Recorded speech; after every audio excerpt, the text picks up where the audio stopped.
చూస్తున్నాం. బెంగాల్లో రాష్ట్రపతి పాలన విధించాలన్న పిటిషన్లపై సుప్రీం కీలక వ్యాఖ్యలు చేసింది. ఈ విషయంలో తాము రాష్ట్రపతిని ఆదేశించాలా అని ప్రశ్నించింది. ఇప్పటికే మేము శాసన వ్యవస్థల్లోకి చొరబడ్డామని ఆరోపణలు ఎదుర్కొంటున్నామని సుప్రీంకోర్టు తెలిపింది. ఇటీవల వక్ఫ్ పెండింగ్ బిల్లులపై సుప్రీంకోర్టు ఇచ్చిన తీర్పులపై ఉపరాష్ట్రపతి జగదీప్ ధన్ఖడ్ బీజేపీ నేతలు వ్యాఖ్యలు చేశారు. ఈ నేపథ్యంలో శాసన వ్యవస్థల్లోకి చొరబడ్డామన్న కామెంట్స్పై సుప్రీంకోర్టు స్పందించింది.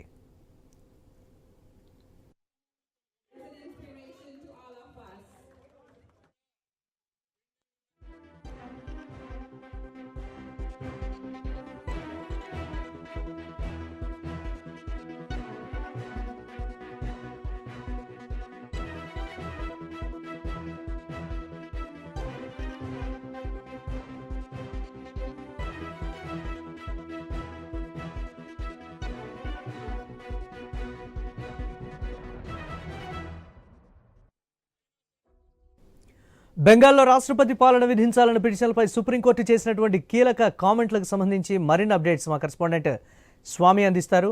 స్వామి, వక్ఫ్ సవరణ చట్టం సంబంధించి పెద్ద ఎత్తున కూడా హింస చోటు చేసుకున్నది. ఆ తర్వాత ఒకవైపు కేంద్రం పదే పదే బెంగాల్లో శాంతి భద్రతలు భంగం ఆడిందని చెప్పేసి పలువురు బెంగాల్ ప్రభుత్వ తీరుపైన ఆరోపణలు చేస్తారు. ఈ నేపథ్యంలో కొంతమంది సుప్రీంకోర్టును ఆశ్రయించారు. బెంగాల్లో రాష్ట్రపతి పాలన విధించాలి, సామాన్యులకు భద్రత లేకుండా పోతుంది, ఒక వర్గానికి బెంగాల్ ప్రభుత్వం బాధ్యతగా ఉన్నదని చెప్పేసి ఆరోపణలు వస్తున్న నేపథ్యంలో పలువురు సుప్రీంకోర్టును ఆశ్రయించడంతో సుప్రీంకోర్టు ఇప్పుడు కొన్ని కీలక వ్యాఖ్యలు చేసింది. ఈ విషయంలో మేము రాష్ట్రపతిని ఆదేశించాలని సుప్రీంకోర్టు కొన్ని వ్యంగ్య వ్యాఖ్యలు చేయడంతో చర్చనీయాంశమైంది. ఇటీవల ఒకవైపు గవర్నర్లు ఇచ్చినటువంటి చట్టాలకు సంబంధించి సుప్రీంకోర్టు ఒకవైపు కీలక వ్యాఖ్యలు చేసింది. రాష్ట్రపతి దానికి సంబంధించి 3 నెలల్లో ఏదో ఒక నిర్ణయం తీసుకోవాలని చెప్పేసి సుప్రీంకోర్టు ఇచ్చినటువంటి డైరెక్షన్ తోటి ఒకవైపు భారత ఉపరాష్ట్రపతి జగదీప్ ధన్ఖడ్ కావచ్చు, మరోవైపు బీజేపీ ఎంపీ ఒకవైపు పలువురు వ్యాఖ్యలు చేసిన నేపథ్యంలో ఈరోజు సుప్రీంకోర్టు వ్యాఖ్యలు కొంత ఒకవైపు ప్రాముఖ్యత సంతరించుకున్నాయి. ఇందులో భాగంగానే శాసన వ్యవస్థలోకి మేము చొరబడ్డామని చెప్పేసి పలువురు ఆరోపిస్తున్నారు. ఈ ఆరోపణ విషయంలోనే ఇప్పుడు సుప్రీంకోర్టు ఈ రోజు వీళ్ళు రాష్ట్రపతి పాలన విధించాలన్న విషయంపైనే స్పందించింది. మేము శాసన వ్యవస్థలోకి చొరబడ్డామని చెప్పేసి మళ్ళీ మమ్మల్ని అంటారని చెప్పేసి కామెంట్ చేసింది. ఒకవైపు ఇప్పటికే ఒకవైపు రాష్ట్రపతి ద్వారా నియమింపబడ్డటువంటి సుప్రీంకోర్టు న్యాయమూర్తులు రాష్ట్రపతిని ఏ విధంగా ఆదేశిస్తారని చెప్పేసి కూడా ఇప్పటికే చర్చ కొనసాగుతుంది.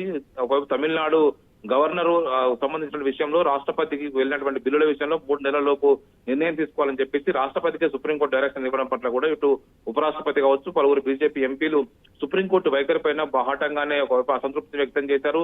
పలువురు పరిచయ పదాలతో కామెంట్ కూడా చేశారు. దీంతో ఈ రోజు సుప్రీంకోర్టుకు వచ్చినటువంటి పిటిషన్ల విషయంలో సుప్రీంకోర్టు స్పందించింది.